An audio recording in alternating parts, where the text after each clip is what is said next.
I know. Just funny. Anyway, I've also seen the movie I'm going to talk about too. Oddly enough. Anyway. Okay. Black Swan got robbed. Just saying. Anyway. On the count of 3, 2, 1. Damn it. Damn it.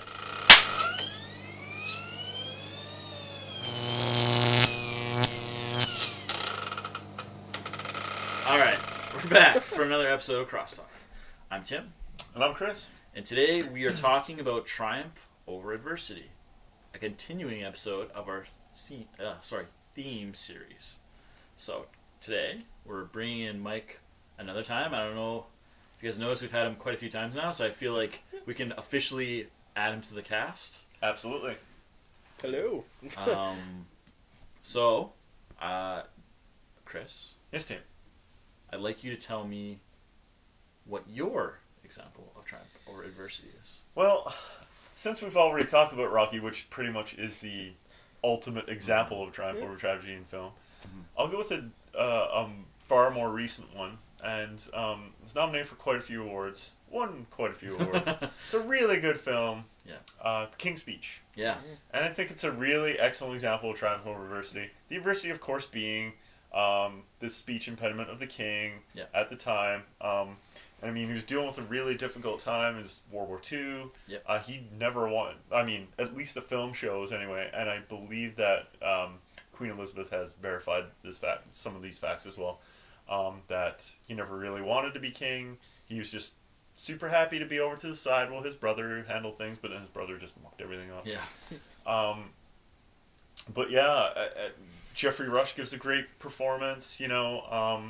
I think he's like my favorite part of that movie, actually. Yeah, exactly. Just the motivation and getting him starting off to come over to triumph over his speech impediment to get over it starts by swearing. Yeah. It's super entertaining and just a great way to just pull you into and make you sympathize with the character and just this is really funny and it's entertaining and just get you right into the film. And then by the time you get to the end and he gives the speech, he does the whole pausing thing, which is if you've ever had to do any public speaking or an interview or anything, it's like it's how to calm your it's like speaking 101, right? Yep. Take a breath, calm yourself. Like so everybody's been in that, so it's super relatable. And then by the time he gives the big speech at the end, you're just like, yes, yeah, I think, nailed it, right? And I think, yeah, you described it really well. I think what happens with that movie is you get a better sense of what Colin Firth's character is going through. Yeah, just by being able to identify, and yeah, exactly what you said. It's like speech therapy 101 or public speaking 101. He's like, they're giving you the broad strokes, but they're not condescending to you. Yeah. While they're, yeah, it's weird because it's not thematically that you'd think that would not be an exciting film watching experience. What they make you, they draw you in, and they make it very the character very sympathetic. Yeah. And they just by the time you get to the end, you're like you're waiting for him to trip up, and you really hope he doesn't, and he gets through the whole thing, and you're like and you're like you feel good. So it's a great it's one of the biggest examples that I can think of for I think Mike has a really good example that we can talk about. Well, it's when coming up with a movie for this topic, I had to kind of really think really hard because you can, like as we mentioned before, you got your Rockies and you got your like underdog tales, like overcoming adversity, right? But one of the ones that I kind of came up that I thought about. Is a movie that I actually watch at least once a month because it freaks the shit out of me. Like by the end of it, because I'm like horrified because this is actually happening. And my movie is The Big Short. Right. So if any of you guys have never seen it, it's about the housing market crash. I think it was 2008. 2008. Yeah, 2008. Like, just kind of give you like a quick summary. It follows 3 separate groups of investors in the States.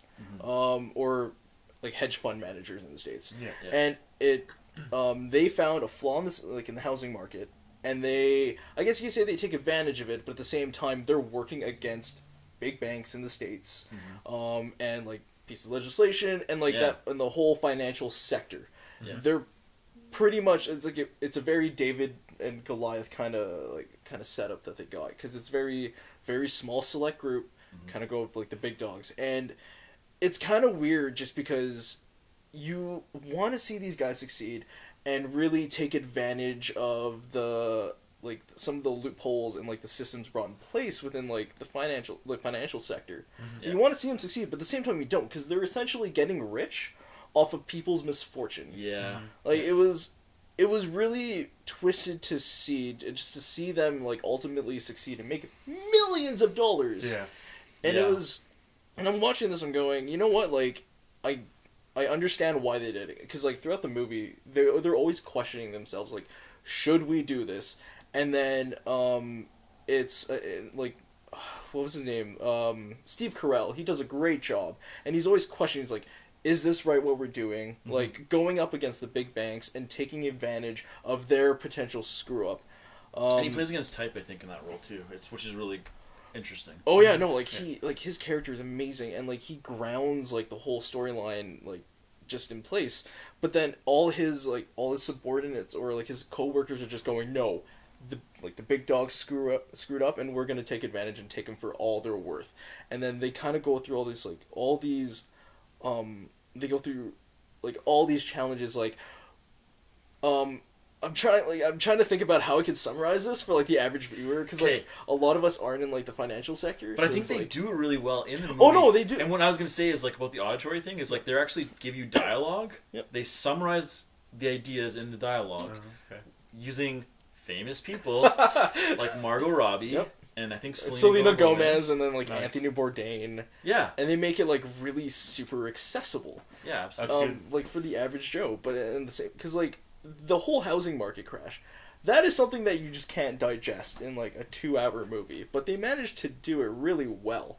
And they make it so you understand what it is the characters are trying to do, and the stakes that are the stakes that are on the table, and then at the same time you get why this is like, oh my god, I get why they're doing this. And it's at the very end you're just going, yeah, they triumphed over like the big banks and they made a ton of profit off it, but at the same time you're just going, that's kind of messed up. Like if I was a taxpayer like at that time and I found out about that, I would have been pissed. Yeah. I mean, I'm interested to see it now, because I've done a lot of reading about the crash in 2008, so I know quite a bit about it, but just kind of what I've read and stuff. So I'd be interested to see how they tackle it for sure. And we've talked about it briefly before on Crosstalk, where I mentioned the director, and his name's escaping me right now, but he's the same guy who directed The Other Guys, which talked about the Ponzi scheme, which those bankers were using as well, right? And they sort of addressed that movie. They addressed that within The Other Guys, but this movie is directly tied into the financial crisis. Mm-hmm. And it's an entertaining film. But like you said, Mike, it's like it's a lot to try and digest, and you can't summarize it very easily. Yeah. But it's a great film. It, I think it deserved an award, but it kind of fell short of it. It's definitely not a feel-good movie either. Like I gotta say that. Boo. Yeah, no. I think probably one of the reasons that it might have not gotten an award is because of the line it has to try and walk, and like you said, the fact that they do. I mean, you are rooting for them, but then on the other side of it, it's like they are profiting off of other people's pain. So you almost sort of feel bad for rooting for them. So that's it probably rubs some people the wrong way that way, I'm guessing. Yeah, unfortunately, but it's one of those topics which is difficult to talk about. But as they say, comedy is a great way to like cut through truth and get the ideas across, and I think that film kind of helps with that. They did a wonderful job with it. Interesting. Yeah. So I think that's a great one to talk about, and I'm glad you brought it up. Now, as for my example, I think this is one that Chris and I have both seen, and is another sort of like what they would call like Academy Award kind of case study. Didn't it win? It is a winner. Yeah. The movie I want to talk about is Birdman, or The Unexpected Virtue of Ignorance, which is an Inarritu vehicle. Yeah, it's really good. Yeah, and so this is the movie I think that kind of brought Michael Keaton back to people's minds, which incidentally he was in The Other Guys around the same time that movie. Well, it was a few years before, but I think that was like the movie I thought of when I think Michael Keaton kind of making a comeback or being brought back to people's minds as the police chief. But this movie, I think, as a professional actor, was the one that kind of made people remember him because he played Batman in the 80s, and then I feel like we forgot about him. Yeah, he was in Multiplicity. I know, but like none of those that cinematic masterpiece that is Jack Frost. None of those movies, but not the Killer Snowman Jack Frost. If only. Oh yeah, that movie's. I forgot about that movie. That was a bad movie. Anyway, so bad it's good. Anyway, so Batman, yeah. Forever, right? Yeah. Except not because he only did 2. That's right. And then Birdman is, I think, a really good example of triumph over adversity because it kind of talks about him autobiographically, but not as associated with the role that he played within the film. He played this role of this actor called Birdman, this character called Birdman, and then he was really famous for it, and he's like, screw this, I don't want to do it anymore, walked away from that because he stopped being relevant, and then he went into theater, and he's trying to like become relevant again through theater, and it's like he might not like make it. Yeah. He found I think he was found like he was typecast, right? Like like he's like, hey, it's Birdman, like and he's trying to carve his own identity outside that character. So and even within the story, there's people who are actively like sabotaging his attempt to make this play successful. Like the lead he casts like is known for like upstaging shows. Yeah. And so he's played by Edward Norton, which is a great performance for Edward Norton. Yeah, it's really good. And his estranged daughter is like screwing things up, and I forget who the critic is who's the critic in the movie, but he has to get this critic to approve of his play. Yeah. And she actively is like, "You're in Hollywood, you don't get theater. I'm gonna like burn your play to the ground." Yeah. Before it's even opened. Yeah. So like the whole movie is about him trying to just like reframe his life. Yeah, and get it. Yeah, and like you said, there's so much in his way, and even though he's damaged, like, and you know, on a very personal level, you still root for him because he just makes like it's Keaton's performance that really makes you relate to the character so well and makes you want him to succeed. Yeah, even though that triumph over adversity feel to it. Even though he's like definitely like not a good guy, like he is by no means like a good guy in that film. And his relationship with his ex-wife is very strained. Yeah. And like Amy Ryan does a really good job of like playing that sort of like, well, you had a good thing and you lost it, and but I'm still here for you when I can be, and it's a very sympathetic character. She's very sympathetic. And then a lot of the decision he makes around his daughter, and like, he's obviously not a great person, but he just makes the character so relatable. It's just a great performance. Yeah. And like you said, put him right back on the map, right? Yeah, absolutely. So with that said, I feel like we kind of covered the topic without talking about sports films. Yeah. Which I feel like that's a really easy... it's a go-to, for sure. Really go-to there. Yeah. Like I could have been on a very on-the-nose topic, but we avoided that successfully, which I'm very happy about. Awesome. Yeah. So I don't know, what do you guys think?